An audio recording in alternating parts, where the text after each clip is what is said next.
Good morning বন্ধুরা। সকাল সকাল ঘুম থেকে উঠে ফ্রেশ হয়ে চলে গেলাম রান্নাঘরে। দেখলাম মা করছে আটার লুচি, আর তার সাথে ও ডাল। ও অনেক দিন পরে এটা খাবো। তা মাকে বললাম, মা ঝটপট দাঁত মেজে নিয়েছি, খেতে দাও সকালের টিফিনটা। মা খেতে দিত, টিভি দেখতে দেখতে খেয়ে নিলাম। খেয়ে দিয়ে একটুখানি বাইরে গেলাম, দেখলাম বাবা তখনও বৃষ্টি পড়ছে আর খিচুড়ি খিচুড়ি চাইছে মনটা। বলতে বলতে আমার রান্নাঘরে গেলাম, দেখলাম মা চিংড়ি মাছ আর আলু ভেজে কী একটা যেন করছে। মাকে বললাম, মা এটা কী ব্যাপার, ডাল নাকি? বলছে না, আজকে বাইরের ওয়েদার ভালো, ওই জন্য কী হবে, বাড়িতে হবে চিংড়ি মাছ দিয়ে খিচুড়ি।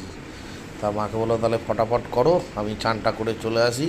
তারপরে একটা কাজ ছিল, এটা করে এসে বৃষ্টিতে ভিজে বাড়ি ঢুকেছি, ফটাফট চান করে খেতে বসে বললাম। কিনা চিংড়ি মাছের খিচুড়ি। তা দেখতেই পাচ্ছ, আলু দিয়েছে আর চিংড়ি মাছ দিয়েছে খিচুড়িতে। আমি ফার্স্ট টাইম খাচ্ছি, তোমরা কেউ খেয়েছো কিনা বলো। আর চ্যানেলটাকে লাইক কমেন্ট সাবস্ক্রাইব